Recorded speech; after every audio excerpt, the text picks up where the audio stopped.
వీరు నలుగురు ఈ దినమున యేసుక్రీస్తులో నూతన జన్మ ఇచ్చారు. నయోమి గారు, తర్వాత ప్రేమ, రక్షణ, కీర్తన, ఒక కీర్తన, నాలుగు కీర్తన, ఒక కీర్తన, రైతు కీర్తన, తర్వాత సంతోష్, ఈ వంచని. ఈ నలుగురు బిడ్డలు క్రీస్తులో నూతన జన్మను పొంది ఉన్నారు. ఈరోజు ఎంతో శుభదినం కనుక ఒక పాపి విషయమై పరలోకములో గొప్ప ఆనందమైన లోకస్వార్థలో దేవాదేవుడు తెలియజేస్తున్నాడు.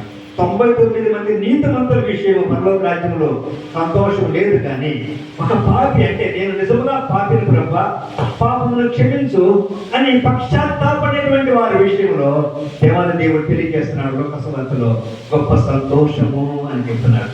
వీరందరి గురించి మనం అందరం ప్రార్థన చేద్దాము.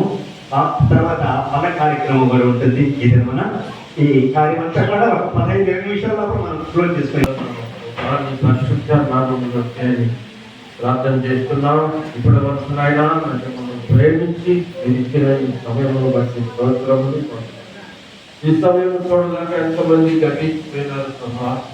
మీరేం చేయాలని మమ్మల్ని ప్రేమించినందుకు స్తోత్రాలు చెల్లిస్తున్నాం. ఈరోజు దాసుడు ఉన్నప్పుడు మేము ప్రకటించిన విధముగా సభ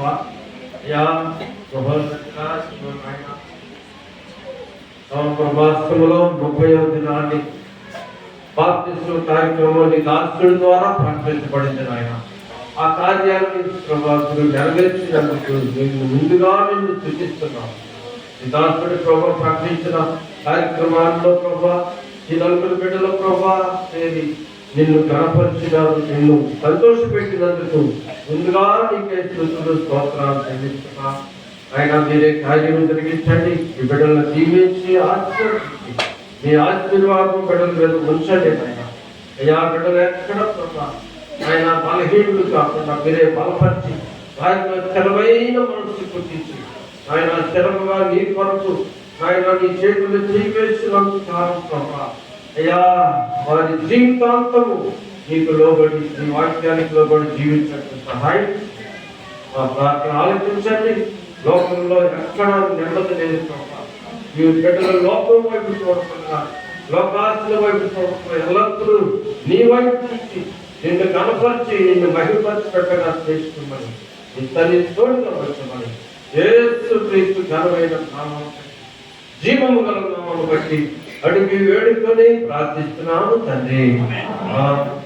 ప్రార్థన చేసి ఉన్నారు. తండ్రి ఈ సమయంలో ఈ బిడ్డల సన్నిధిలో ప్రత్యేకంగా వేడుతున్నాం తండ్రి. ఎదుగో తండ్రి నమ్మే వాక్యం పొందిన వారు రక్షింపబడుదురు, నమ్మని వారికి శిక్ష విధింపబడదు. నేను వాక్యం ద్వారా హెచ్చరించబడి ప్రభావ ఎదుగో తండ్రి నూతన జన్మ ఆయన పునర్జన్మ సమానమైన స్నానం ద్వారా మీలో ప్రభు తండ్రి కొత్త జన్మించినటువంటి బిడ్డను దర్శించుము. వారి జీవితాంతం ప్రభు నీకు సాక్షులుగా జీవిస్తూ ఈ లోకంలో యేసు ప్రభువే గురిగా ముందుకు పరిగెత్తుటకు జీవిత యాత్రలో మీరే నడిపించమని సమస్త ఘనత మహిమ నీకు తెలుస్తూ యేసు నామములో స్తుతించబడుతున్నాడు. వ్యక్తులతో ప్రార్థన. ఆమేన్. ఈ దినం నుంచి వీరు కూడా సంఘంలో చేర్చబడిన వారు కాబట్టి ప్రభు కార్యక్రమం తీసుకోవడానికి వీరు అర్హులు. ఇంకా ఎంతమంది ఉన్నారో బాప్తిసం తీసుకునేటువంటి వారు మరి ప్రకటించబడుతుంది.